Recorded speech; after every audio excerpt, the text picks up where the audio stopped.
ओम नमः शिवाय। हर हर महादेव।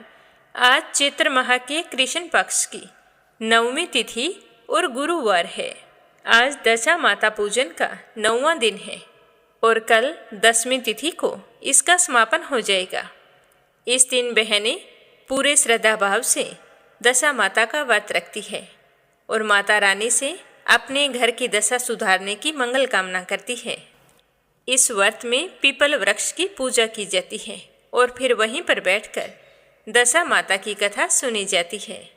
10 दिनों तक अलग अलग दशा माता की कथा सुनती है और 10वें दिन पीपल वृक्ष की पूजा करके गणेश जी भगवान की कहानी, तुलसी माता की कहानी, नवग्रह की कहानी, सातों वारों की कहानी, धर्मराज जी पोपाबाई की कहानी, नल दमयंती की कहानी और दियाड़ा बाबजी की कहानी और अंत में लपसी तपसी की कहानी। इस तरह 10 पौराणिक कथाएं कही और सुनी जाती है। इसमें आप शीतला माता की, आस माता की, जो भी आप सुने 10 कहानियां सुने। अगर आपने भी दशा माता का व्रत रखा है तो इसी चैनल पर दशा माता की कहानियां प्रस्तुत की गई है, एक बार अवश्य सुने। तो ये थी छोटी सी जानकारी। अब अपने शुभारंभ करते हैं आज की कथा का। बोलो गणेश जी महाराज की जय हो। एक समय की बात है, एक गांव में एक बूढ़ी माई रहती थी। वह बहुत ही गरीब और दृष्टिहीन थी। उसके एक बेटा और एक बहू थे। उस बुढ़िया का नियम था कि सुबह सवेरे जल्दी उठती, स्नान करने के बाद में सबसे पहले गणेश जी के मंदिर जाकर गणेश भगवान की पूजा पूरे श्रद्धा भाव से किया करती थी। भक्ति भाव में उसकी खूब रुचि थी। तो गणेश जी भगवान उसकी पूजा से प्रसन्न हुए और प्रकट होकर कहने लगे कि बूढ़ी माई, मैं गणेश जी तुम्हारी पूजा से बहुत ही प्रसन्न हूँ, तुम जो चाहे सो मांग ले। तो बुढ़िया कहने लगी कि महाराज, मुझे तो कुछ मांगना ही नहीं आता कि मैं क्या और कैसे मांगूं। तो गणेश भगवान कहने लगे कि तुम सोच लो तुम्हें क्या मांगना है, मैं कल फिर आऊँगा। तो यह कहकर गणेश जी भगवान अंतर ध्यान हो गए और बूढ़ी माई घर आ गई। घर आकर सबसे पहले अपने बेटे से कहने लगी कि बेटा, गणेश जी भगवान मेरी पूजा पाठ से बहुत ही प्रसन्न हुए हैं और आज उन्होंने मुझसे कहा है कि तू वरदान मांग। मुझे तो मांगना ही नहीं आता कि मैं क्या मांगूं। वो मुझसे कह कर गए हैं कि कल मैं फिर आऊँगा। अब तू मुझे बता कि मैं क्या मांगूं।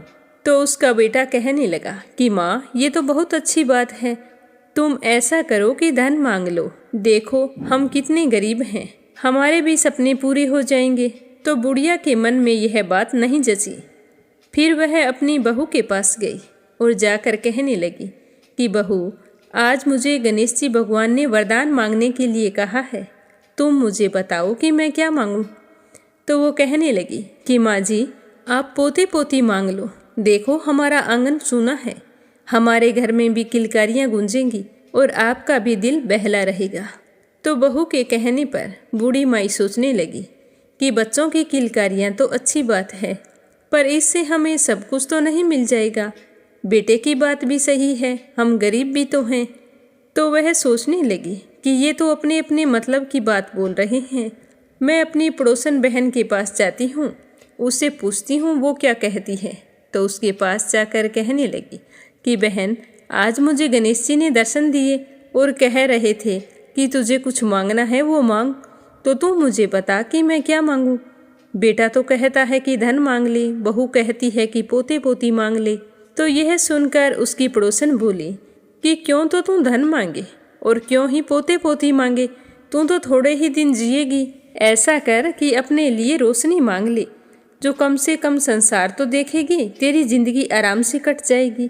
तो पड़ोसन की बात सुन बुढ़िया सोचने लगी कि रोशनी तो मैं मांग लूँगी, पर संसार का क्या देखूँगी। बेटा और बहू 2 हैं, भरा पूरा परिवार हो तो ही आँखों से देखूँ तो अच्छा लगता है।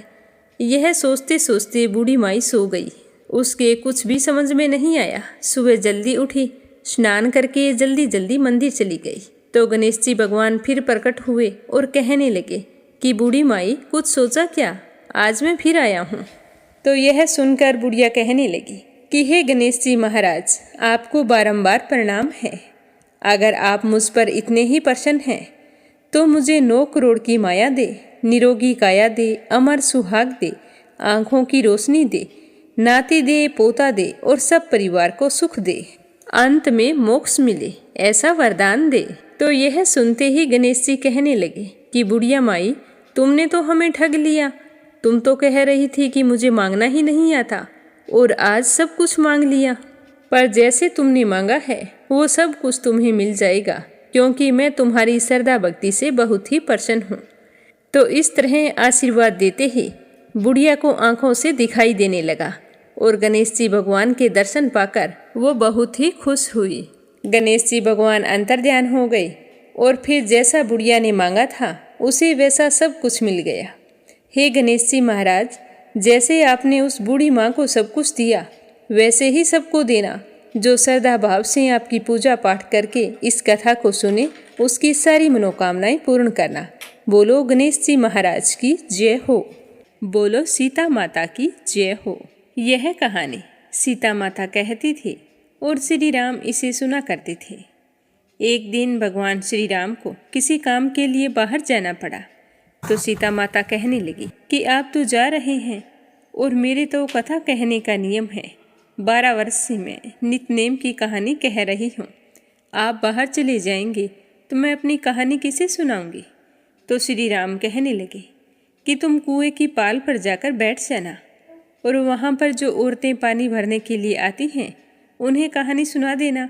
यह कहकर श्री राम तो चले गए और सीता माता जैसा भगवान श्री राम ने कहा था कुएं की पाल पर जाकर बैठ गई। तभी वहाँ पर एक औरत पानी लेने के लिए आई।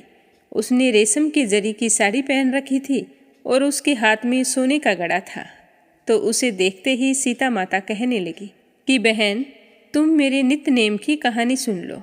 मेरा कथा सुनाने का 12 वर्षों का नियम है। मैं 12 वर्षों से इस कहानी को सुना रही हूँ।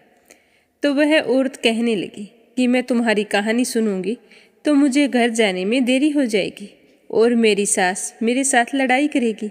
यह कहकर उसने कहानी सुनने से मना कर दिया और घर चली गई। तो सीता माता को उसकी बेरुखी पर गुस्सा आ गया, जिससे उसकी साड़ी फट गई और वो सोने का घड़ा मिट्टी के घड़े में बदल गया। जैसे ही वो घर पहुंची तो उसकी सास ने उसे देखकर कहा कि बहू, ये किसका दोष अपने सर लेकर आई है। तो बहू कहने लगी कि माँ जी, मुझे तो कुछ नहीं पता। हाँ, एक कुएं पर औरत बैठी थी, उसने मुझे नित्य नेम की कहानी सुनने को कहा था और मैंने मना कर दिया।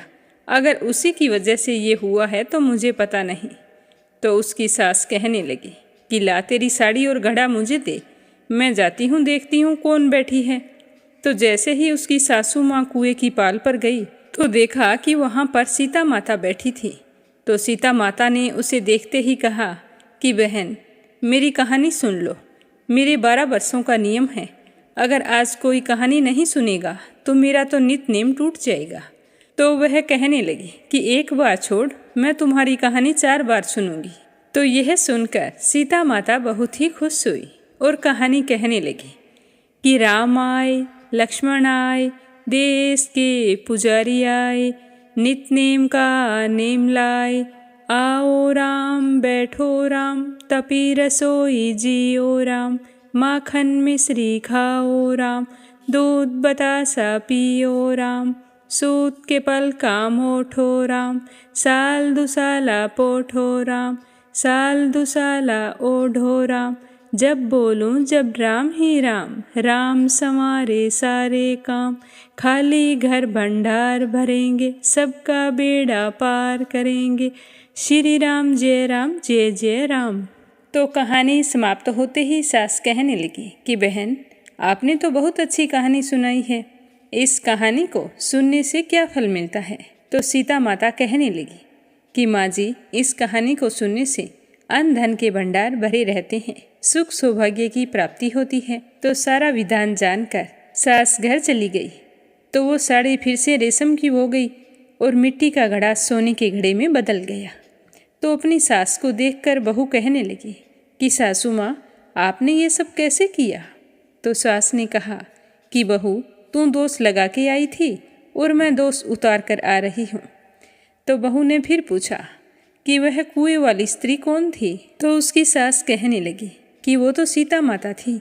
वे पुराने से नया कर देती है, खाली घर में भंडार भर देती है, लक्ष्मी जी का वास कर देती है, आदमी की जो भी इच्छा हो उसे पूरा करती है। तो बहू कहने लगी कि माँ जी, मुझे तो इसके बारे में पता नहीं था, कथा कैसी थी आप भी मुझे सुना दो।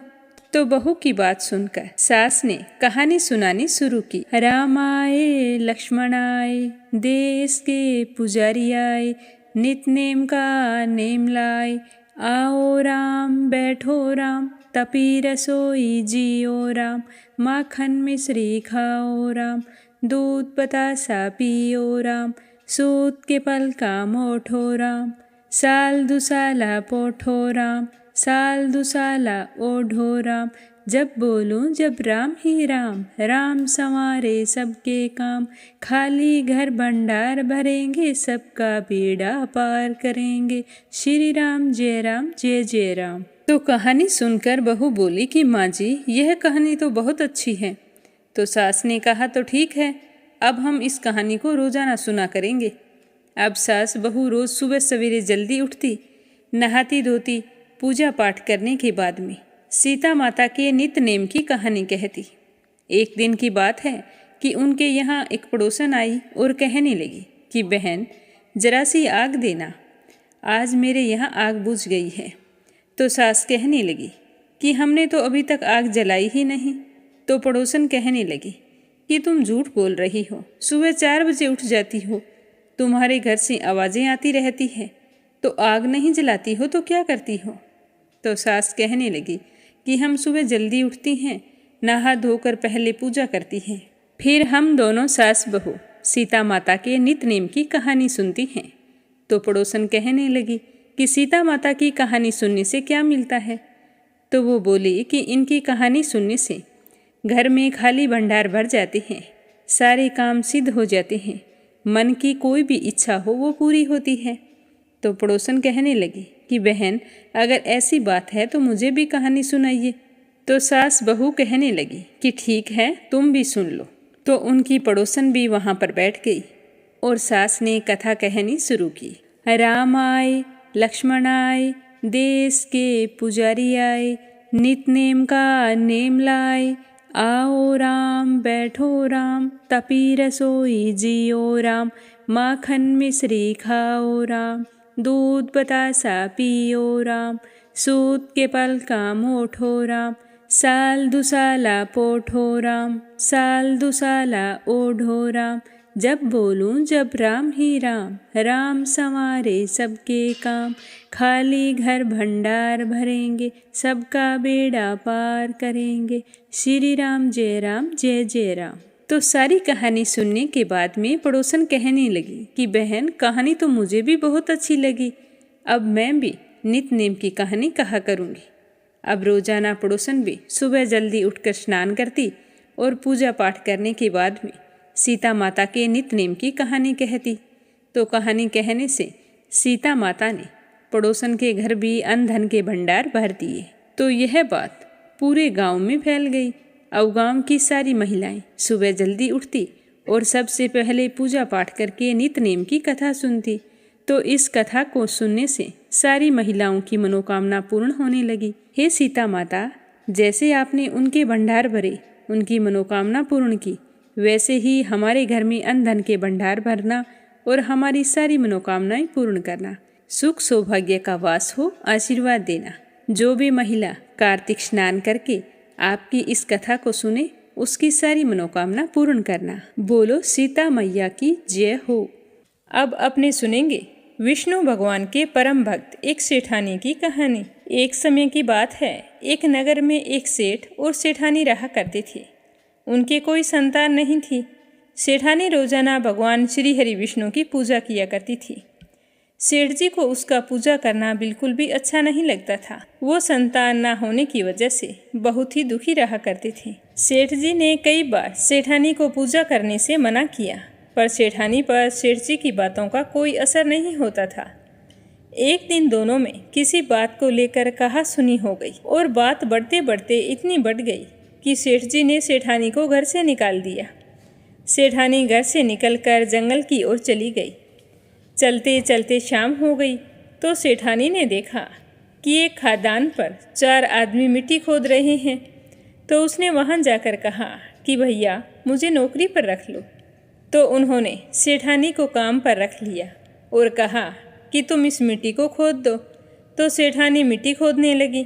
थोड़ी देर मिट्टी खोदी कि उसके हाथों में छाले पड़ गई। तो उसके हाथों की हालत देखकर वो आदमी कहने लगे कि बहन, लगता है कि तुम किसी अच्छे घर की महिला हो, तुम्हें काम करने की आदत नहीं है। ये काम तुम रहने दो और हमारे घर पर काम कर दिया करो। तो वो चारों आदमी उसे अपने साथ अपने घर ले आई। वह 4 मुट्ठी अनाज लाते, सारे मिल बांट कर खा लेते। तो एक दिन सेठानी ने कहा कि ऐसा करना, कल से तुम 8 मुट्ठी अनाज लाना। तो अगले दिन वे 8 मुट्ठी अनाज लाए और सेठानी पड़ोसन से आग मांग लाई और फिर अच्छा सा भोजन तैयार करके सबसे पहले विष्णु भगवान को भोग लगाया। फिर अपने भाइयों को जीमने के लिए परोस दिया। तो सारे भाई कहने लगे कि बहन, आज तो आपने बहुत ही स्वादिष्ट भोजन बनाया है। तो सेठानी ने कहा कि भगवान का जूठा हमेशा ही स्वादिष्ट होता है। इस तरह सेठानी उनके घर पर रहने लगी तो उनके घर में अन्न धन का वास हो गया और उनकी आमदनी में भी बरकत होने लगी। धीरे धीरे उसके भाइयों ने सुख सुविधा का सारा सामान खरीद लिया। फिर सारे के सारे हंसी खुशी रहने लगे। लेकिन सेठानी ने विष्णु जी को भोग लगाना नहीं छोड़ा। और उधर सेठ जी सेठानी जी के जाने के बाद बड़ा ही दुखी रहने लगा, क्योंकि उसके घर से जाते ही उसका सारा अन्न धन नष्ट हो गया। अब हालत ऐसी हो गई कि उसे एक समय का भोजन भी नसीब नहीं होता था। तो उसकी दुखी अवस्था को देखकर अड़ोसी पड़ोसी कहते कि ये तो सेठानी के भाग से खाता था, उसे तो इसने निकाल दिया, अब तो इसे भूखा ही मरना पड़ेगा। तो रोजाना एक ही एक बात सुनकर सेठ जी को अपने आप पर बहुत ही पछतावा होने लगा और उन्होंने सोचा कि मैं सेठानी को ढूंढ कर लाऊंगा। तो दूसरे ही दिन सेठ जी सुबह जल्दी निकल पड़ा। ढूंढते ढूंढते वह भी उसी जंगल में पहुंच गया जहां वो चारों भाई मिट्टी खोद रहे थे। सेठ जी ने उन्हें देखा तो कहा, भाई मुझे भी काम पर रख लो। तो उन चारों भाइयों ने उसे काम पर रख लिया, लेकिन मिट्टी खोदने से उसके हाथों में भी छाले पड़ गए।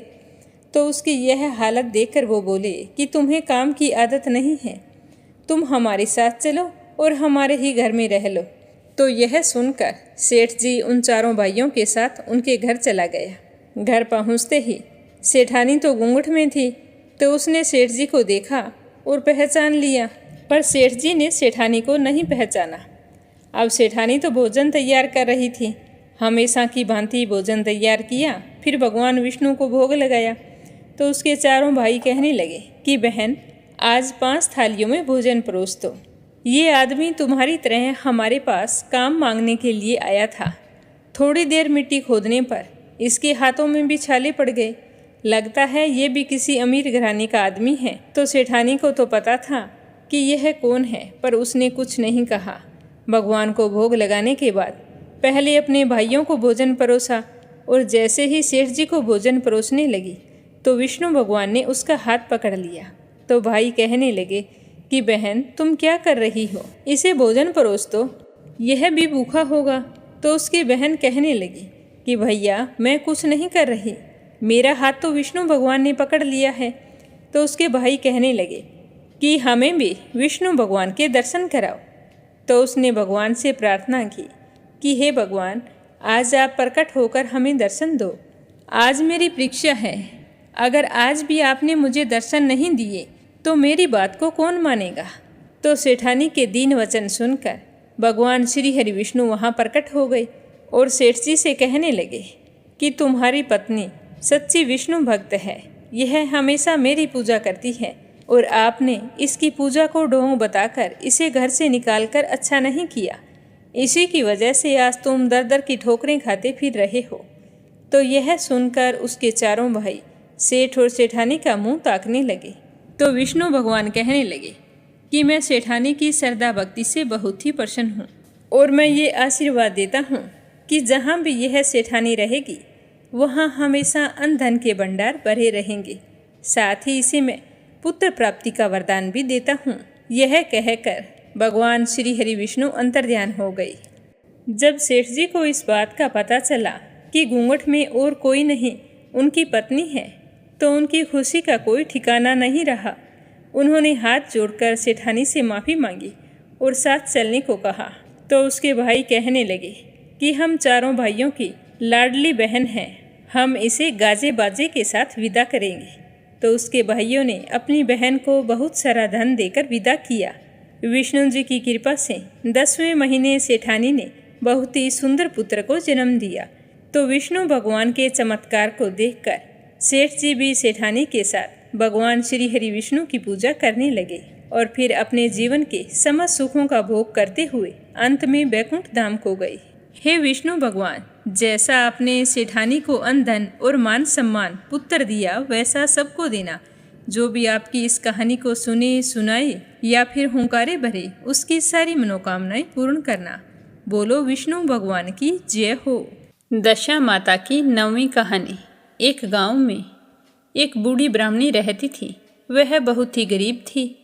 उसके एक बेटा था।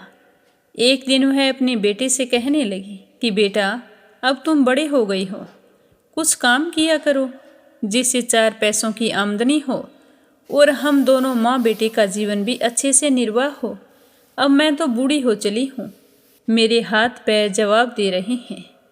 तो वह लड़का कहने लगा कि माँ, तुम चिंता मत करो, आज से मैं गांव के पशु चराने का काम करूँगा।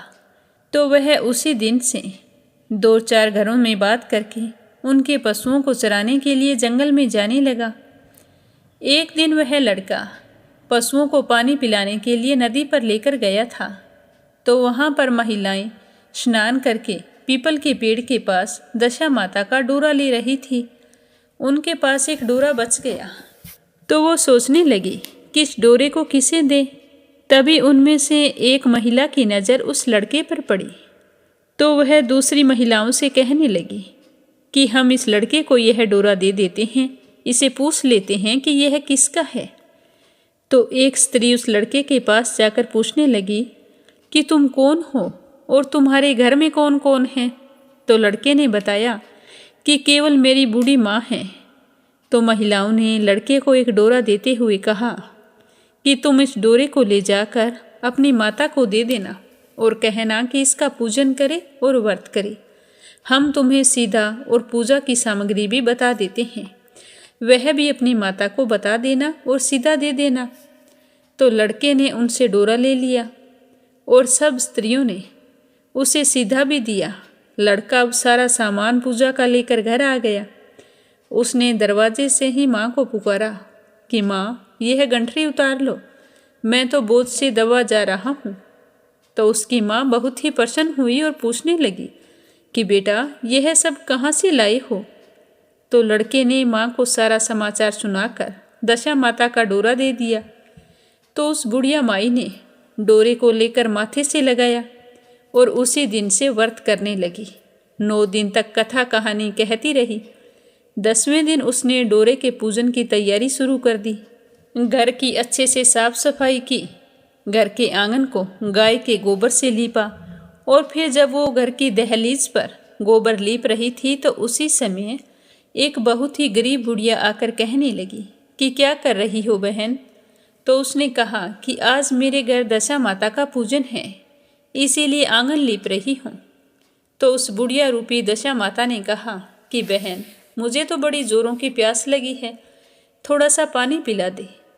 तो लड़के की माता बोली कि मैं तो इस मिट्टी के बर्तन से ही पानी पीती हूँ, मेरे घर में तो लोटा लुटिया कुछ नहीं है। अब मैं तुम्हें पानी किस में भर के दूँ? एक कटोरी ही मेरे घर में है, पता नहीं वो भी कहाँ पड़ी होगी। जरा तुम ठहरो, मैं कटोरी ढूंढ कर लाती हूँ, फिर तुमको पानी पिलाऊंगी। तो बुढ़िया हाथ धोकर घर के अंदर कटोरी लेने गई। इसी बीच दशा माता, जिन्होंने बुढ़िया का रूप धारण कर रखा था, उन्होंने उस मिट्टी के मटके को सोने के मटके में बदल दिया और पास में एक सोने का लोटा रखकर अंतर्ध्यान हो गई। अब जब बुढ़िया कटोरी लेकर बाहर निकली और मटके के पास गई तो वहाँ सोने का घड़ा देखकर घबरा गई। वो मन ही मन सोचने लगी कि मुझ पर अब बुढ़ापे में चोरी का नाम लगेगा, मैं चोर कहलाऊंगी। तो वह यह सोचकर घर से बाहर निकली कि मैं अभी उसी बुढ़िया माई को ढूंढ कर लाती हूँ और उसे बोल दूंगी कि तुम अपना मटका ले जाओ। तब उसका लड़का घर पर आ गया। उसने माँ से कहा कि माँ, तुम बाहर किस लिए जा रही हो? तो उसकी माँ कहने लगी कि बेटा, अभी एक बड़ी ही बुढ़िया औरत आई थी। उसने सोने का घड़ा रख कर पास में सोने का लोटा रख दिया और ना जाने कहाँ चली गई। मैं तो उसी को ढूंढने जा रही हूँ। पता नहीं किसका घड़ा है और हम पर चोरी का कलंक लग जाएगा। तो वह लड़का कहने लगा कि माँ, वही तो दशा माता थी। उन्होंने तुमको यह घड़ा दिया है। दोबारा फिर कभी वह आए तो उसके स्वागत में कोई कमी मत रखना और उनकी हर आज्ञा का पालन करना। जब तुम नदी पर नहाने जाओगी तो तुम्हें नदी के घाट पर जो भी चीज़ें मिले उसको दशा माता का दिया हुआ प्रसाद समझकर ले लेना। किसी से यह मत पूछना कि यह चीज़ किसकी है, यह कहाँ से आई है। तो बुढ़िया ने कहा ठीक है। वह दहलीज को लीप कर फिर स्नान करने के लिए नदी पर चली गई। जैसे ही नदी में स्नान करके बाहर निकली तो उसे सोने का घड़ा दिखाई दिया और उस घड़े के पास अच्छे वस्त्र रखे थे। बुढ़िया ने उन कपड़ों को पहन लिया और घड़े को हाथ में लेकर चलने की तैयारी की। तभी 4 कहार एक डोली लेकर उसके पास आई और कहारों ने उसे डोली में बैठने को कहा।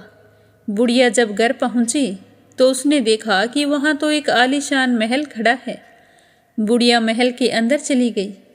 फिर वहां उसने श्रद्धापूर्वक भक्ति भाव से दशा माता के डोरे का पूजन किया और हाथ जोड़कर वरदान मांगा कि जिस प्रकार तुमने मुझे संपत्ति दी उसी प्रकार मेरे घर में एक सुशील बहू आ जाए।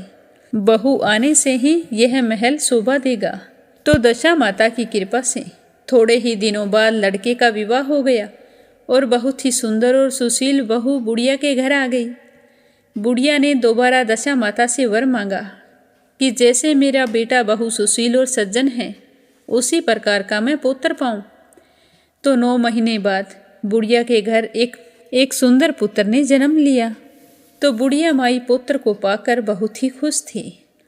एक दिन बुढ़िया ने अपनी बहू को बुलाकर पास बैठाया और कहा कि बेटा, यह सारी संपत्ति दशा माता की दी हुई है। उन्हीं की कृपा से तुम इस घर में आई हो। मेरे नहीं रहने पर यदि कोई मेले कुचेले कपड़े धारण किए हुए बुढ़िया तुम्हारे पास आए तो उसे आंचल के छोर से पोंछ डालना, उसकी घिन बिल्कुल मत करना और उससे प्रार्थना करना कि माता रानी, यह सब कुछ आपका ही दिया हुआ है। जब दशा माता का डोरा लेना हो तो उसे पूरे आदर से लेना और पूरे श्रद्धा से दशा माता का पूजन करना। जब भी तुम्हारे ऊपर संकट के बादल आएं तो सुहागिनों को न्योतना। दशा माता की कृपा से तुम्हारी सारी इच्छाएं पूर्ण होंगी। कुछ दिनों के बाद बुढ़िया का स्वर्गवास हो गया। दशा माता ने सोचा कि बुढ़िया के घर चलकर देखना चाहिए कि उसकी बहू सास के वचनों का पालन करती है या नहीं करती है। तो एक दिन दशा माता ने वृद्धा भिखारिन का वेश धारण किया और उसके घर पर आ गई। उसे देखते ही बहू खड़ी हो गई, उसके पांव छुए और अपने पुत्र को दशा माता की गोद में डाल दिया। तो उसकी श्रद्धा भक्ति से दशा माता बहुत ही प्रसन्न हुई। फिर उन्होंने आशीर्वाद दिया कि तेरी धर्म बुद्धि है, भगवान तेरा सदैव कल्याण करेंगे, भंडार भरपूर रहेंगे, तू जिस चीज़ की इच्छा करेगी वह तुझे अवश्य प्राप्त होगी। बेटी, मैं तुमसे बहुत प्रसन्न हूँ, तुम्हारा अखंड सौभाग्य बना रहे। इस तरह वरदान देकर दशा माता अंतर्ध्यान हो गई और बहू दशा माता के दर्शन पाकर बहुत ही खुश थी। पति जब घर आया तो दशा माता के आने की बात सुनकर वह भी बहुत ही प्रसन्न हुआ और दशा माता का मन ही मन ध्यान करने लगा। उसके बाद पति पत्नी और उनका पुत्र सुखपूर्वक अपना जीवन व्यतीत करने लगे और दशा माता का पूजन करते रहे। हे दशा माता, जिस तरह आपने उस बुढ़िया ब्राह्मणी पर कृपा की वैसी ही कृपा अपने भक्तजनों पर बनाई रखना। बुरी दशा को दूर करना, अच्छी दशा का प्रवेश करना। बोलो दशा माता की जय हो। अगली कहानी आज अपने सुनेंगे एक कंजूस आदमी की, जिसकी कंजूसी के आगे भगवान भी हार गए। एक समय की बात है, एक बहुत ही कंजूस व्यक्ति रहता था। उस व्यक्ति का नाम था दानचंद। उसके पास धन तो बहुत था, परंतु उसने कभी किसी को दान नहीं किया था। उसने प्रण ले रखा था कि मैं मेरे जीवन में किसी को कुछ भी दान नहीं करूँगा। उसके घर से कुछ 1 किलोमीटर दूर पर गंगा नदी बहती थी, परंतु वह कभी भी गंगा नदी में स्नान करने नहीं गया, क्योंकि गंगा स्नान करने के बाद में पंडित पुजारियों को कुछ दान दक्षिणा देनी होती है, तो गंगा स्नान के बाद में दान करना पड़ेगा। इसी डर से वह कभी भी गंगा स्नान करने नहीं गया। उसकी पत्नी हमेशा कहती कि स्वामी, हमारे पास इतना धन है, हमें दान पुण्य करना चाहिए, धन का कुछ हिस्सा धर्म के कार्यों में लगाना चाहिए। परंतु उस पर इस बातों का बिल्कुल भी असर नहीं होता। वह कहता कि इतना बहुत सारा धन कहाँ है हमारे पास, अगर कमाई का कोई छोटा सा हिस्सा दान भी कर दिया तो उससे क्या होने वाला है। तो अपने पति की कंजूसी देखकर उसकी पत्नी बहुत ही निराश हो जाती। ऐसा करते करते समय बीतता गया। एक दिन उस कंजूस की पत्नी कहने लगी कि स्वामी, अब तो हमारा बुढ़ापा आ गया है, अब तो हमें कुछ न कुछ दान करना चाहिए। अब हम इस दुनिया से चले जाएंगे तो सब कुछ पीछे ही रह जाएगा। मैं आपको कितना समझाती हूँ, पर आप पर कोई असर ही नहीं होता। ज़्यादा नहीं कर सकते तो कम से कम एक बार जाकर गंगा स्नान तो कराओ। तो पत्नी की बात सुनकर वह गंगा स्नान करने के लिए चला गया। गंगा नदी उसके घर से 12 किलोमीटर की दूरी पर थी। रास्ते में कहीं पर पैसा खर्च ना हो जाए, इसीलिए वह 12 किलोमीटर तक पैदल ही चला। जब वह दानचंद कंजूस गंगा नदी के किनारे पहुंचा तो उसको लगा कि घाट पर जाएंगे तो पंडित दान दक्षिणा मांगेंगे, इसीलिए वह स्नान करने के लिए मुर्दा घाट पर चला गया। मुर्दा घाट बिल्कुल सुनसान था। उसने इधर उधर देखा, दूर दूर तक कोई भी दिखाई नहीं दिया। उसने जल्दी से गंगा जी में एक डुबकी लगाई। भगवान जो घट घट के वासी हैं, वो तो उसे यह सब कुछ करता हुआ देख रहे थे। तो भगवान सोचने लगे कि क्यों ना इसकी परीक्षा ली जाए। तो भगवान ने एक पंडित का रूप धारण किया और वहां पर खड़े हो गए। जैसे ही दानचंद डुबकी लगाकर बाहर निकला तो पंडित रूपी भगवान बोले कि यजमान की जय हो। तो पंडित को देखते ही दानचंद तो कांप गया और बोला कि हद हो गई, यह पंडित तो मुर्दा घाट पर भी चला आया।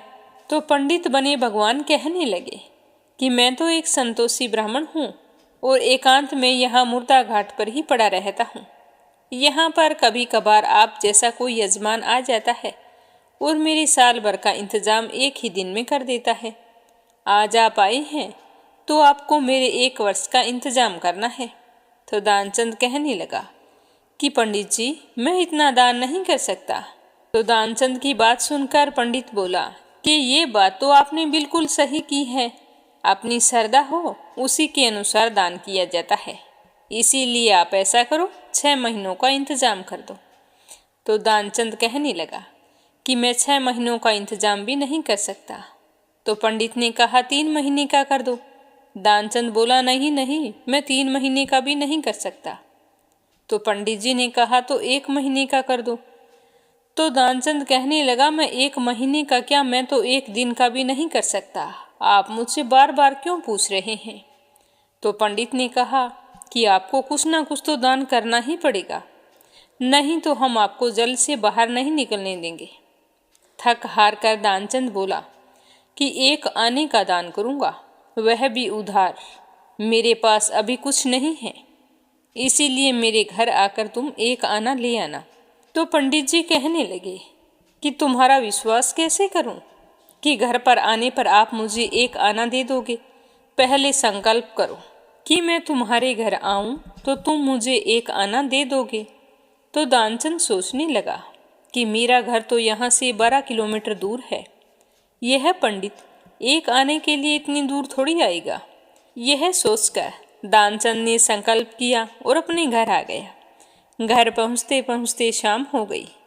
इतनी दूर से चलकर आया था, इसीलिए वह थक गया। जैसे ही वह नहा धोकर भोजन करने के बाद में सोने के लिए जा रहा था, तभी उसके दरवाजे पर उस पंडित ने दस्तक दी। पंडित बोले कि यजमान की जय हो। तो दानचंद की पत्नी ने दरवाजा खोला तो पंडित जी कहने लगे कि आपके पति गंगा स्नान करके आए हैं और मुझे 1 आना देने का संकल्प करके आई हैं। वो मुझे 1 आना दान में देंगे, जाओ उन्हें बाहर भेजो। तो दानचंद की पत्नी चुपचाप अंदर आ गई। आकर अपने पति से पूछने लगी कि स्वामी, आप गंगा स्नान करने गए थे, वहाँ पर किसी पंडित को 1 आना दान करने का संकल्प करके आए हो? तो दानचंद कहने लगा कि हाँ, मैंने एक पंडित को 1 आना देने का संकल्प लिया है। तो उस कंजूस पति की बात सुनकर उसकी पत्नी कहने लगी कि स्वामी, वह पंडित जी अपना 1 आना लेने के लिए दरवाजे पर आए हुए हैं। तो दानचंद सोचने लगा कि वो पंडित 1 आने के लिए इतनी दूर से आ गया, पर मैं तो 1 आना नहीं देने वाला। तो वह अपनी पत्नी से कहने लगा कि तुम जाओ, कह दो कि यजमान तो बीमार हैं, इतनी दूर पैदल गए थे, पैदल आए हैं, तो उनकी तो तबीयत खराब हो गई है, इसीलिए तुम ऐसा करना कि 3-4 दिन बाद आए। तो उसकी पत्नी कहने लगी कि स्वामी, 1 आने की तो बात है, दे क्यों नहीं देते? तो उसका कंजूस पति दानचंद कहने वाला कि मैं किसी को कुछ नहीं देने वाला, तुम जाकर उससे कह दो कि यजमान बीमार है, कुछ दिनों बाद आना। तो पत्नी ने दुखी जैसा मुंह बनाया और पंडित जी से कहने लगी कि महाराज, मेरे पति आज इतनी दूर से पैदल चलकर आए हैं, इसीलिए वो बहुत थक गए हैं और बीमार भी हैं, इसीलिए आप 3-4 दिन बाद आना। तो पंडित बोला, धन मिले या ना मिले, लेकिन वे हमारे यजमान हैं, यजमान बीमार है और पंडित चला जाए, ऐसा नहीं हो सकता। जब तक वो स्वस्थ नहीं हो जाते तब तक हम यहीं रहेंगे। हमारे यहाँ रहने खाने का इंतज़ाम कर दो, हम यहीं पर प्रसाद बनाएंगे, यहीं पर भजन करेंगे और यहीं पर प्रसाद ग्रहण करेंगे। तो पंडित की बात सुनकर दानचंद की पत्नी अंदर गई और अपने पति को सारी बात बताई कि वह पंडित बोल रहा है कि जब तक आप ठीक नहीं हो जाते वो तो यहीं पर रहेगा, अगर वो यहीं पर रुक गया तो तुम तबीयत खराब होने का बहाना कितने दिनों तक बनाओगे? स्वामी, मैं तो कहती हूँ कि उसे 1 आना देकर यहाँ से रवाना करो। तो दानचंद बोला कि 1 आना क्या ऐसे ही आता है? मैं उस पंडित को कुछ नहीं देने वाला, तुम जाकर उस पंडित से कह दो कि यजमान तो मर गया है।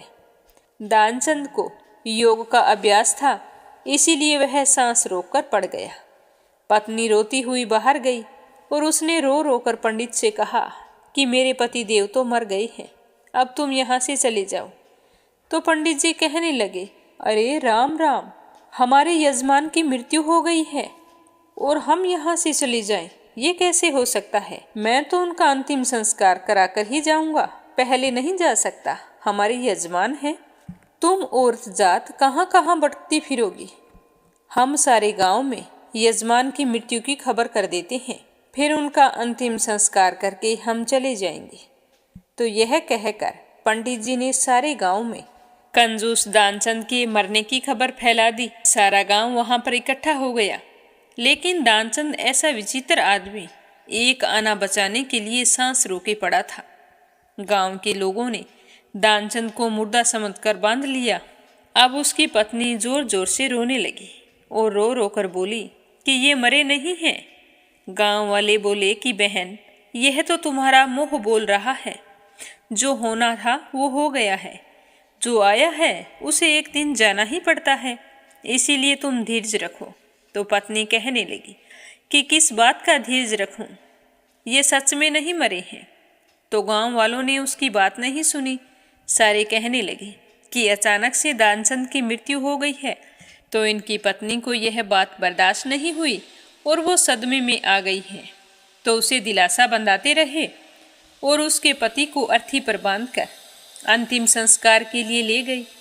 पत्नी बेचारी रोती ही रह गई, लेकिन वह विचित्र आदमी इतना सब कुछ होने के बाद भी सांस रोके पड़ा था।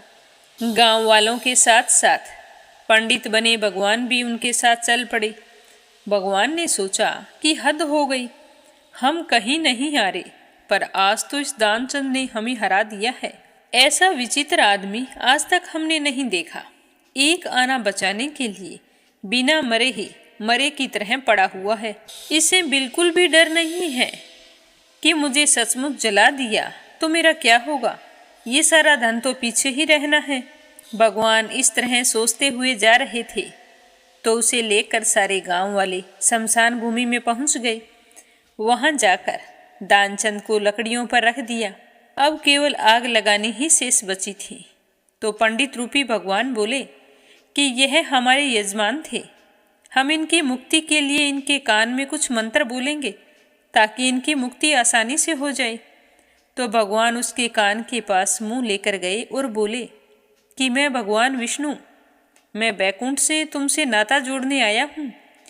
दानचंद ने जैसे ही सुना कि भगवान बोल रहे हैं तो उसने धीरे धीरे आंखें खोली, लेकिन जैसे ही उसने देखा कि यह तो वही पंडित है तो उसने फिर से आंखें बंद कर ली। भगवान बोले कि हम हार गए, हम तुमसे कुछ नहीं लेंगे, तुम ही हमसे कुछ मांग लो। तो दानचंद धीरे से बोला कि प्रभु बस वो एक आना छोड़ दो, हमें और कुछ नहीं चाहिए। तो पंडित रूपी भगवान बोले कि तथास्तु और चुपचाप वहां से चले गए। पंडित रूपी भगवान के चले जाने के बाद में दानचंद ने धीरे धीरे आंखें खोली और देखा कि भगवान चले गए हैं। तो वह उठकर बैठ गया। उसे इस तरह बैठा हुआ देखकर गांव वालों को बड़ी ही हैरानी हुई।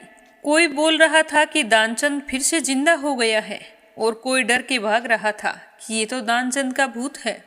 तो दानचंद ने सभी से कहा कि रुको, ना तो मैं फिर से जिंदा हुआ हूँ और ना ही मेरा भूत बोल रहा है, तुम रुको, मेरी बात सुनो। फिर उसने गांव वालों को गंगा स्नान से लेकर मृत्यु तक की सारी बात बताई। तो सारे गांव वाले बड़े ही हैरान थे, कहने लगे कि हम रोजाना गंगा स्नान करते हैं, ना जाने कितना दान पुण्य करते हैं, फिर भी हमें आज तक भगवान के दर्शन नहीं हुए हैं। और इसने फूटी कोड़ी तक दान नहीं की, फिर भी इसे भगवान के दर्शन हो गए। वाह प्रभु, क्या लीला है आपकी, बोलो कान्हा जी की जय हो। अब अपने सुनते हैं भागवत कथा का आगे का अध्याय। प्रेम भाव से सुनते रहिए। बोलो श्री हरि विष्णु भगवान के अनंत स्वरूपों की जय हो। प्रहलाद के पवित्र आख्यान को सुनाकर देवऋषि नारद जी कहने लगे कि हे युधिष्ठिर, इस मनुष्य लोक में तुम लोगों के भाग्य अत्यंत प्रशंसनीय हैं, क्योंकि तुम्हारे घर में साक्षात परब्रह्मा परमात्मा मनुष्य का रूप धारण करके गुप्त रूप से निवास करते हैं। इसी से सारे संसार को पवित्र कर देने वाले ऋषि मुनि बार बार उनका दर्शन करने के लिए चारों ओर से तुम्हारे पास आया करते हैं। बड़े बड़े महापुरुष निरंतर जिनको ढूंढा करते हैं, जो माया के लेस से रहित परम शांत परमानंद अनुभव स्वरूप परब्रह्मा परमात्मा है, वही तुम्हारे प्रिय हितैषी ममेरे भाई पूज्य आज्ञाकारी गुरु और स्वयं आत्मा श्री कृष्ण हैं। शंकर पितामह आदि भी अपनी सारी बुद्धि लगाकर कि वे यह हैं, इस रूप में उनका वर्णन नहीं कर सके, तो फिर हम तो कर ही कैसे सकते हैं। हम तो मौन भक्ति और संयम के द्वारा ही उनकी पूजा करते हैं। कृपया हमारी यह पूजा स्वीकार करके भक्त वत्सल भगवान हम पर प्रसन्न हों। हे युधिष्ठिर, यही एकमात्र आराध्य देव हैं। प्राचीन काल में बहुत बड़े मायावी मायासुर ने जब रुद्रदेव की कमनीय कीर्ति में कलंक लगाना चाहा था, तब इन्हीं भगवान श्री कृष्ण ने फिर से उनके यश की रक्षा और विस्तार किया था। तो यह सुनकर राजा युधिष्ठिर पूछने लगे कि हे नारद जी, मैं दानव किस कार्य में जगदीश्वर रुद्रदेव का यश नष्ट करना चाहता था और भगवान श्री कृष्ण ने किस प्रकार उनके यश की रक्षा की थी, आप कृपया करके मुझे विस्तार पूर्वक बतलाइए। तो नारद जी कहने लगे कि एक बार इन्हीं भगवान श्री कृष्ण से शक्ति प्राप्त करके देवताओं ने युद्ध में असुरों को जीत लिया था। उस समय सब के सब असुर मायावियों के परम गुरु म्य दानव की शरण में गए। शक्तिशाली मायासुर ने सोने चांदी और लोहे के 3 विमान बना दिए। वे विमान क्या थे? 3 पुर ही थे। वे इतने विलक्षण थे कि उनके आने जाने का पता नहीं चलता था। उनमें अपरिमित सामग्रियां भरी हुई थी। दैत्य सेनापतियों के मन में तीनों लोक और लोकपतियों के प्रति वैर भाव तो था ही, अब उसकी याद करके उन 3 विमानों के द्वारा वे उनमें छिपे रहकर सबका नाश करने लगे। तो इससे भयभीत होकर लोकपालों के साथ सारी प्रजा भगवान शंकर की शरण में गई और उनसे प्रार्थना करने लगी कि हे प्रभु, त्रिपुर में रहने वाले असुर हमारा नाश कर रहे हैं, हम आपके हैं, अतः देवादिदेव आप हमारी रक्षा कीजिए। उनकी प्रार्थना सुनकर भगवान शंकर ने कृपापूर्ण शब्दों में कहा कि डरो मत। फिर उन्होंने अपने धनुष पर बाण चढ़ाकर तीनों पुरों पर छोड़ दिया। उनके उस बाण से सूर्यमंडल से निकलने वाली किरणों के समान अन्य बहुत से बाण निकले। ऐसा लग रहा था मानो आग की लपटें निकल रही हो। उनके कारण उन पुरों का दिखना बंद हो गया। उनके स्पर्श से सभी विमानवासी निष्प्राण होकर गिर पड़े। महामायावी मैं बहुत से उपाय जानता था। वह उन दैत्यों को उठा लाया और अपने बनाए हुए अमृत के कुंड में डाल दिया। उस सिद्ध अमृत रस का स्पर्श होते ही असुरों का शरीर अत्यंत तेजस्वी और वज्र के समान सुदृढ़ हो गया। वे बादलों को विदीर्ण करने वाली बिजली की आग की तरह उठ खड़े हुए। इन्हीं भगवान श्री कृष्ण ने देखा कि महादेव जी तो अपना संकल्प पूरा न करने के कारण उदास हो गए हैं। तब उन्होंने उन असुरों पर विजय प्राप्त करने के लिए एक तरकीब लगाई। यही भगवान विष्णु उस समय गऊ बन गए और पितामह बछड़ा बन गए। फिर दोनों दोपहर के समय उन तीनों पुरों में गए और उस कुएं का सारा अमृत पी गई। उस समय मैं दानव के रक्षक दैत्य इन दोनों को देख रहे थे। फिर भी वे भगवान की माया से इतने मोहित हो गए कि वे इन्हें रोक भी नहीं सके। जब उपाय जानने वालों में श्रेष्ठ मायासुर को यह बात मालूम हुई, तब भगवान की इस लीला का स्मरण करके उसे कोई शोक नहीं हुआ और शोक कर रहे अमृत के रक्षकों से कहा कि भाइयों, देवता, असुर, मनुष्य अथवा कोई भी प्राणी अपने पराये अथवा दोनों के लिए जो प्रारब्ध का विधान है उसे कोई मिटा नहीं सकता। जो होना था सो हो गया, शोक करके क्या फायदा है। इसके बाद भगवान श्री कृष्ण ने अपनी शक्तियों के द्वारा भगवान शंकर के युद्ध की सामग्री तैयार की।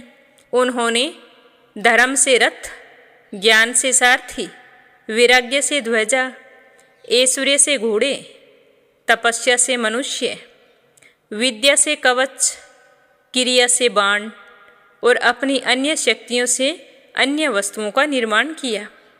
इन सामग्रियों से सज धज कर भगवान शंकर रथ पर सवार हुए और धनुष बाण धारण किया। तब भगवान शंकर ने अभिजीत मुहूर्त में धनुष पर बाण चढ़ाया। उन तीनों दुर्भेद विमानों को भस्म कर दिया। उसी समय स्वर्ग में दुधुम्बियाँ बजने लगी। सैकड़ों विमानों की भीड़ लग गई। देवता, ऋषि, पितर और सिद्धेश्वर आनंद से जय जयकार करते हुए पुष्पों की वर्षा करने लगे। अप्सराएं नाचने और गाने लगी। इस प्रकार उन तीनों पुरियों को जलाकर भगवान शंकर ने पुरारी की पदवी प्राप्त की और पितामह की स्तुति सुनते हुए अपने धाम को चले गए। आत्म स्वरूप जगत गुरु भगवान श्री कृष्ण इस प्रकार अपनी माया से जो मनुष्य की सी लीलाएं करते हैं, ऋषि लोग उन्हीं अनेकों लोक पावन लीलाओं का गान किया करते हैं। तो इस तरह बताकर देवऋषि नारद जी कहने लगे कि हे युधिष्ठिर, जो जो तुमने पूछा था वह मैंने विस्तार पूर्वक बतला दिया है। अब और कहो, तुम क्या सुनना चाहते हो। तो राजा परीक्षित को अपने दादा के बारे में बताते हुए श्री सुखदेव जी कहने लगे कि भगवान में प्रहलाद जी के साथ समाज में सम्मानित पवित्र चरित्र को सुनकर संत शिरोमणि युधिष्ठिर को बड़ा ही आनंद हुआ। उन्होंने नारद जी से पूछा कि हे भगवान, अब मैं वर्ण और आश्रमों के सदाचार के साथ मनुष्यों के सनातन धर्म को सुनना चाहता हूँ, क्योंकि धर्म से ही मनुष्य को ज्ञान, भगवत प्रेम और साक्षात परम पुरुष भगवान की प्राप्ति होती है। आप स्वयं प्रजापति ब्रह्मा जी के पुत्र और देवऋषि नारद जी हैं। आपकी तपस्या, योग एवं समाधि के कारण वे अपने दूसरे पुत्रों की अपेक्षा आपका अधिक सम्मान भी करते हैं। आपके समान नारायण परायण, दयालु, सदाचारी और शांत ब्राह्मण धर्म के गुप्त से गुप्त रहस्यों को जैसा यथार्थ रूप से जानते हैं, दूसरे लोग वैसा नहीं जानते हैं। तो आप मुझे विस्तार पूर्वक बतलाइए। तो देवऋषि नारद जी कहने लगे कि हे युधिष्ठिर, अजन्मा भगवान ही समस्त धर्मों के मूल कारण हैं। वही प्रभु चराचर जगत के कल्याण के लिए धर्म और दक्ष पुत्री मूर्ति के द्वारा अपने अंश से अवतीर्ण होकर बद्री का आश्रम में तपस्या कर रहे हैं। उन नारायण भगवान को नमस्कार करके उन्हीं के मुख से सुने हुए सनातन धर्म का मैं वर्णन करता हूँ। तुम ध्यानपूर्वक सुनना। सर्ववेद स्वरूप भगवान श्री हरि उन तत्व जानने वाले महर्षियों की स्मृतियाँ और जिनसे आत्मग्लानि न होकर आत्म प्रसाद की उपलब्धि हो, वह कर्म धर्म के मूल हैं। हे युधिष्ठिर, धर्म के 30 लक्षण शास्त्रों में बताए गए हैं।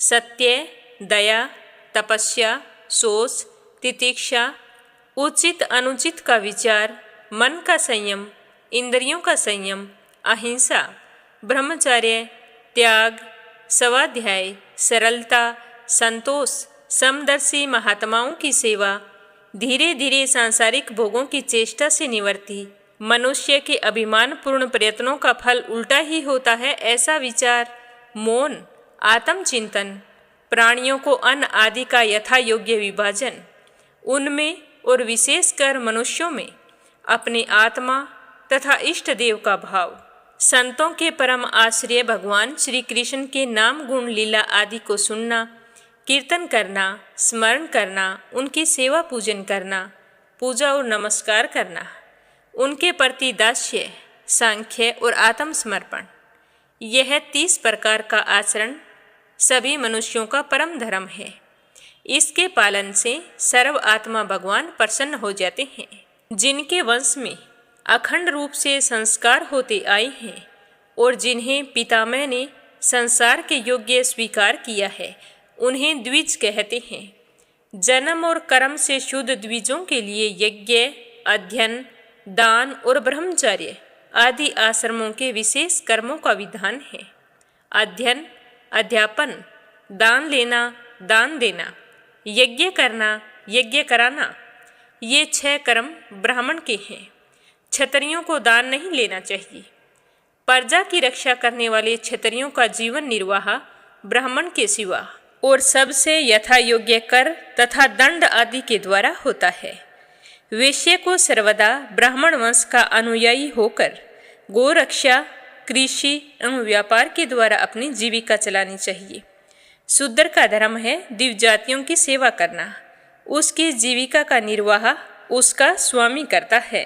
ब्राह्मण के जीवन निर्वाह के साधन 4 प्रकार के होते हैं: वार्ता, शालीन, यायावर और सिलोचन।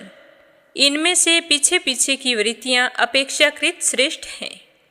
निम्न वर्ण का पुरुष बिना आपत्ति काल के उत्तम वर्ण की वृत्तियों का अवलंबन ना करे और क्षत्रिय दान लेना छोड़कर ब्राह्मण की शेष 5 वृत्तियों का अवलंबन ले सकता है। आपत्ति काल में सभी सब वृत्तियों को स्वीकार कर सकते हैं। ऋतु, अमृत, मृत, परमृत और सत्यानिरित, इनमें से किसी भी वर्तिका का आश्रय ले, परंतु स्वान वर्तिका का अवलंबन कभी ना करे। बाजार में पड़े हुए अन्न तथा खेतों में पड़े हुए अन्न को बीनकर सिलोच वृत्ति से जीविका निर्वाह करना ऋतु है। बिना मांगे जो कुछ मिल जाए उसी शालीन वृत्ति के द्वारा जीवन निर्वाह करना अमृत है। नित्य मांग कर लाना अर्थात यायावर वृत्ति के द्वारा जीवन यापन करना मृत है। कृषि आदि के द्वारा वार्ता वृत्ति से जीवन निर्वाह करना परमृत है। वाणिज्य सत्यानृत है और निम्न वर्ण की सेवा करना स्वान वृत्ति है। ब्राह्मण और क्षत्रिय को इस अंतिम निंदित वर्तिका का कभी भी आश्रय नहीं लेना चाहिए, क्योंकि ब्राह्मण सर्ववेदम्य और क्षत्रिय सर्वदेवम्य होते हैं। सम, दम, तप, सोच, संतोष, क्षमा, सरलता, ज्ञान, दया, भगवत परायणता और सत्य ये ब्राह्मण के लक्षण हैं। युद्ध में उत्साह, वीरता, धीरता, तेजस्विता, त्याग, मनोजय, क्षमा, ब्राह्मणों के प्रति भक्ति, अनुग्रह और प्रजा की रक्षा करना ये क्षत्रिय के लक्षण होते हैं। देवता, गुरु और भगवान के प्रति भक्ति, अर्थ, धर्म और काम, इन तीन पुरुषार्थों की रक्षा करना, आस्तिकता, उद्योगशीलता और व्यवहारिक निपुणता ये वैश्य के लक्षण हैं। उच्च वर्गों के सामने विनम्र रहना, पवित्रता, स्वामी की निष्कपट सेवा, वैदिक मंत्रों से रहित यज्ञ, चोरी न करना, सत्य बोलना तथा गौ ब्राह्मणों की रक्षा करना ये शूद्र के लक्षण हैं। पति की सेवा करना, उसके अनुकूल रहना, पति के संबंधियों को प्रसन्न रखना और सर्वदा पति के नियमों की रक्षा करना ये पति को ही ईश्वर मानने वाली पतिव्रता स्त्रियों के धर्म हैं। साध्वी स्त्री को चाहिए कि झाड़ने बुहारने, लीपने पोतने तथा चौक पूरन आदि से घर को और मनोहर वस्त्र आभूषणों से अपने शरीर को सजाए रखें, सामग्रियों को साफ सुथरी रखें, अपने पतिदेव की छोटी बड़ी इच्छाओं को समय के अनुसार पूर्ण करें, विनय, इंद्रिय संयम, सत्य एवं प्रिय वचनों से प्रेम पूर्वक पतिदेव की सेवा करें। जो कुछ मिल जाए उसी में संतुष्ट रहें, कभी भी किसी भी वस्तु के लिए ललचाएं नहीं, सभी कार्यों में चतुर और धर्मज्ञ हो, हमेशा सत्य और प्रिय बोले, अपने कर्तव्य में सावधान रहे, पवित्रता और प्रेम से परिपूर्ण रहकर यदि पति पतित ना हो तो उसके साथ मन कर्म वचन से संबंध बनाए। तो लक्ष्मी जी के समान पति परायणा होकर अपने पति की उसे साक्षात भगवान का रूप समझकर सेवा करती है, उसके पतिदेव वैकुंठ लोक में भगवत सारूप्य को प्राप्त होते हैं और वह स्वयं भी लक्ष्मी जी के समान उनके साथ आनंदित होती है। जो चोरी तथा अन्य पाप कर्म नहीं करते, उन अंत्यज तथा चंडाल आदि अंतः से व्यवसायी वर्ण संकर जातियों की वे वृत्तियां हैं जो कुल परंपरा से उनके यहाँ चली आई हैं। वेददर्शी ऋषि मुनियों ने युग युग में प्राय मनुष्यों के स्वभाव के अनुसार धर्म की व्यवस्था की है। वही धर्म उनके लिए इस लोक और परलोक में कल्याणकारी होता है। जो स्वाभाविक वृत्ति का आश्रय लेकर अपने सब धर्म का पालन करता है, वह धीरे धीरे उन स्वाभाविक कर्मों से भी ऊपर उठ जाता है और गुण अतीत हो जाता है। जिस प्रकार बार बार बोने से खेत स्वयं ही शक्तिहीन हो जाता है और उसमें अंकुर उगने बंद हो जाते हैं, यहाँ तक कि उसमें बोया हुआ बीज भी नष्ट हो जाता है, उसी प्रकार यह चित्त जो वासनाओं का खजाना है, विषयों का अत्यंत सेवन करने से स्वयं ही उब जाता है। परंतु सवलभ भोगों से ऐसा नहीं होता। जैसे एक एक बूंद घी डालने से आग नहीं बुझती, परंतु एक साथ ही अगर ज़्यादा घी पड़ जाए तो वह आग तुरंत बुझ जाती है। जिस पुरुष के वर्ण को बतलाने वाला जो लक्षण कहा गया है, वह यदि दूसरे वर्ण वालों में भी मिल जाए तो उसे भी उसी वर्ण का समझना चाहिए। तो आज की कथा को यहीं पर विराम देते हैं। इसे आगे अपने सुनेंगे कल की कथा में। श्री हरि विष्णु भगवान का आशीर्वाद पाने के लिए नित्य नियम से सुनते रहिए। बोलो विष्णु भगवान की जय हो। अब अपने सुनते हैं लपसी और तपसी की कहानी। बोलो लपसी तपसी की जय हो। बहुत पुराने समय की बात है। एक गांव में एक ब्राह्मण परिवार रहा करता था। उसमें पति पत्नी के अलावा उनके 2 बच्चे थे। एक बेटा था, एक बेटी थी। ब्राह्मण दंपति बहुत ही सरल स्वभाव के थे। समय मिलने पर प्रभु का स्मरण किया करते थे। उनकी बेटी बहुत ही संस्कारी और सुशील थी, लेकिन उनका बेटा आवारा किस्म का था। वह कोई काम धाम नहीं करता और ना ही कभी अपने माँ बाप का कहना मानता था। समय के साथ दोनों बहन भाई बड़े हो गए। बहन की शादी कर दी गई, पर भाई का वही हाल था। उसके माँ बाप ने उसे समझाया कि बेटा अब हम वृद्ध हो चले हैं, तुम कोई काम किया करो। लेकिन उस पर उनकी बातों का कोई असर नहीं होता था। तो एक दिन ब्राह्मणी अपने पति से कहने लगी कि स्वामी, आप बिल्कुल काम छोड़ दीजिए। जब घर में कुछ भी नहीं होगा तो यह अपनी जिम्मेदारी समझेगा और काम पर लग जाएगा। तो ब्राह्मण ने दूसरे दिन से काम पर जाना छोड़ दिया। तो यह देखकर उनके बेटे ने कोई काम नहीं किया और चोरी करने चला गया। आते जाते राहगीरों को लूट लेता और उसी से अपने घर का गुजारा किया करता था। तो उसकी लूटने और चोरी करने की आदत से सारे गांव वाले उसे लपसी कहने लगे। तो लपसी की इस हरकत से उसके माँ बाप बहुत ही दुखी रहते थे, पर वह किसी की सुनने के लिए तैयार नहीं था। इसी तरह समय बीतता गया। एक दिन की बात है कि लपसी एक पीपल के पेड़ पर बैठा था। तभी शिव पार्वती जा रहे थे। पार्वती माता गहनों से लदी हुई थी।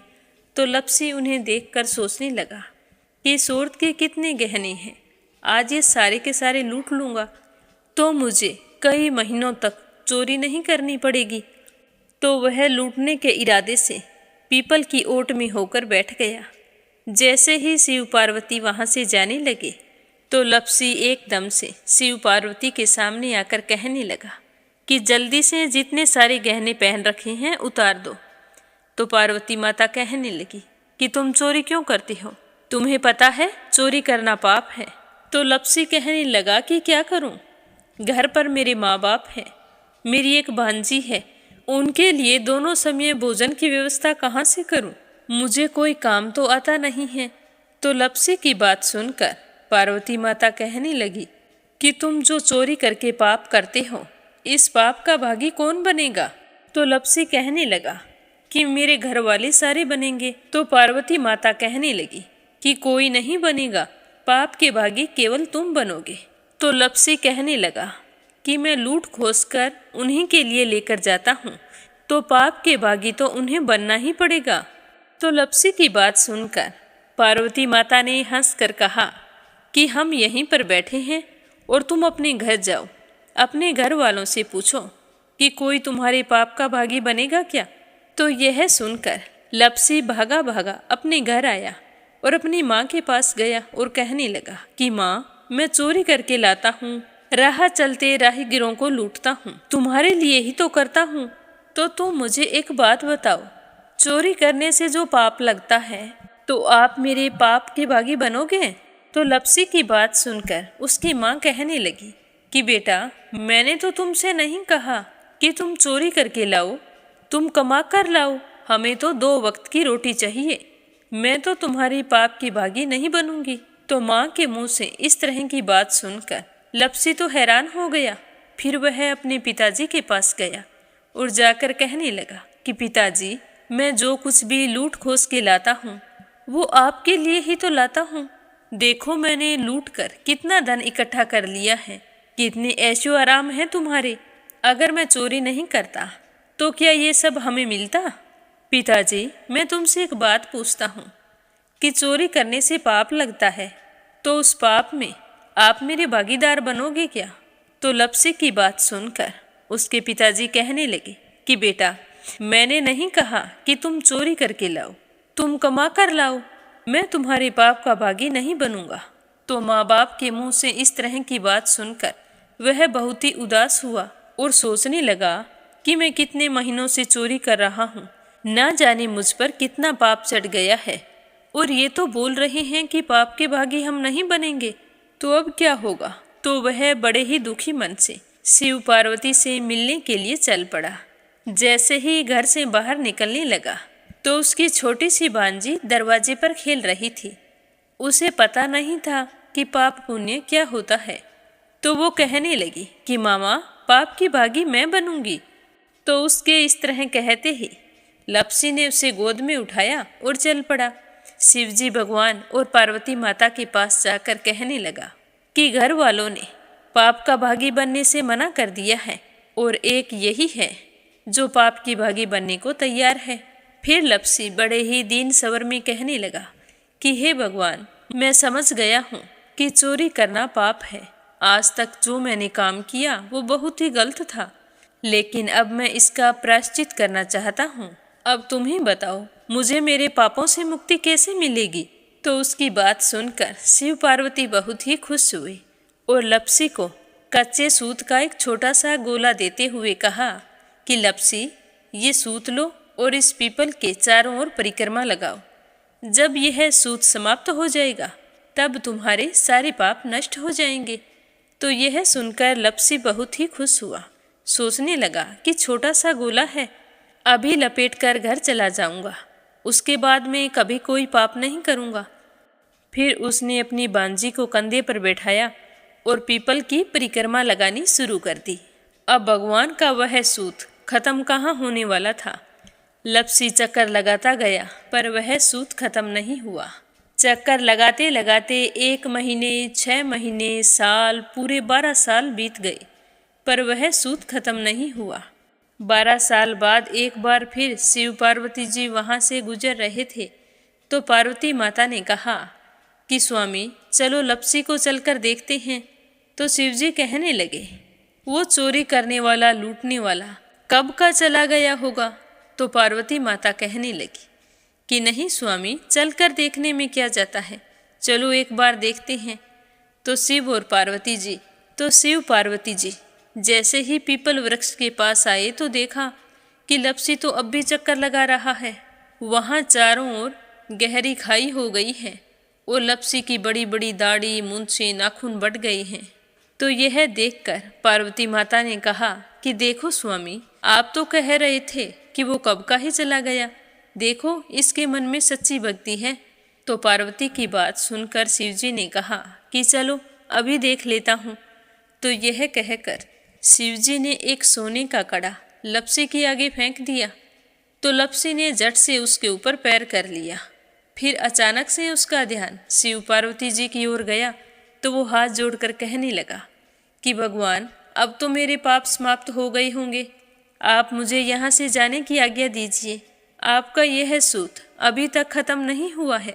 तो शिवजी भगवान ने कहा कि तुम्हारे पाप कर्म भी अभी तक पूरे नहीं हुए हैं। तो शिवजी की बात सुनकर लपसी कहने लगा कि भगवान, मुझे पूरे 12 वर्ष हो गए हैं आपकी भक्ति करते करते और अब भी आप मुझ पर शक कर रहे हैं।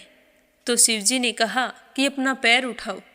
तो जैसे ही लपसी ने अपना पैर उठाया तो उसके पैर के नीचे सोने का कड़ा था। तो यह देखकर लपसी शर्मिंदा हो गया और कहने लगा कि प्रभु, गलती हो गई, मुझे माफ़ करो, आगे से मैं ऐसी गलती कभी नहीं करूँगा। तो शिवजी कहने लगे कि नहीं लपसी, तुम्हारा पाप ऐसे पूरा नहीं हो सकता, अब तुम्हें 12 वर्ष तक और इसी तरह परिक्रमा करनी होगी, उसी के बाद तुम्हारे पाप समाप्त होंगे। यह कहकर शिव पार्वती वहाँ से चले गए और वह फिर से पीपल के पेड़ की परिक्रमा करता रहा। करते करते 12 साल बीत गए। 12 साल बाद में शिव पार्वती जी वहाँ पर आए तो उन्होंने देखा कि आज भी वो वहीं पर चक्कर लगा रहा है। तो शिवजी ने फिर उसके सामने सोने की अंगूठी फेंकी पर उसने कोई ध्यान नहीं दिया। तो शिवजी भगवान प्रसन्न होकर कहने लगे कि हे लपसी, आज से तुम मेरी तपस्या करके तपसी बन गए हो। मैं तुम्हें वरदान देता हूँ कि तुम अपने जीवन में सारे सुखों को प्राप्त करेगा और तूने 24 बरस तक मेरी भक्ति की है, इसका फल भी तुझे अवश्य मिलेगा। जो भी औरत गाय और कुत्ते की रोटी नहीं बनाएगी उसका पुण्य फल तुम्हें मिलेगा। आंगन लीप कर दहलीज नहीं लीपेगी तो उसका पुण्य फल भी तुझे ही मिलेगा। अगर हमारे घर की बहन बेटी को हम सूट, तीवल या साड़ी भेंट स्वरूप देते हैं तो साथ में मोली का धागा और कुछ रुपए नहीं देंगे तो उसका पुण्य फल भी तुम्हें ही मिलेगा। अगर कोई दिए से दिया जलाएगा तो उसका पुण्य फल भी तुम्हें ही मिलेगा। अगर व्रत और पूजा पाठ में सारी कहानी सुन ले और तुम्हारी कहानी ना सुने तो उसका पुण्य फल भी तुम्हें ही मिलेगा। कहा जाता है कि तभी से सुबह पहली रोटी गाय की और सुबह की अंतिम रोटी छोटी बनाई जाती है और शाम को अंतिम रोटी बड़ी बनाई जाती है जो कुत्ते की होती है। और दिए से दिया भी नहीं जलाया जाता और घर की बहन बेटियों को सूट और तीवल के साथ भेंट स्वरूप कुछ रुपए भी जरूर दिए जाते हैं। और उसी दिन से हर व्रत कथा के बाद में लपसी तपसी की कहानी जरूर सुनी जाती है और कथा समाप्त होने पर कहा जाता है कि लपसी का फल लपसी को मिले, तपसी का फल तपसी को मिले। हमारी पूजा पाठ का, हमारे व्रत का और हमारी कहानी का पुण्य फल हमें मिले। बोलो लपसी तपसी की जय हो। तो ये थी लपसी और तपसी की कहानी। लपसी तपसी दो भाई नहीं थे। लपसी और तपसी एक ही आदमी का नाम था। लूट कर लाता था, इसीलिए उसे लपसी के नाम से पुकारते थे और फिर भगवान की तपस्या करने के कारण उसे तपसी के नाम से जाना जाने लगा। बोलो लपसी तपसी की जय हो। अब अपने सुनेंगे कथा सुनने वाले प्यारे श्रोताओं के नाम। तो आज का पहला कमेंट है परमेश्वरी रघुवीर सिंह हैं दिल्ली से।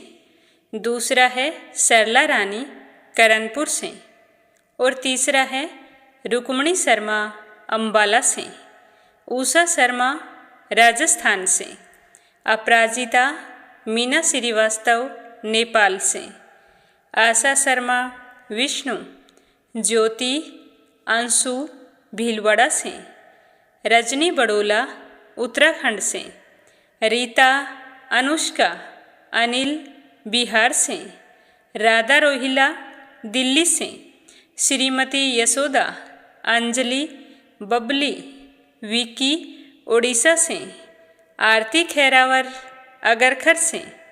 आशा अग्रवाल लड्डू मोहित अंकुर अग्रवाल आगरा से।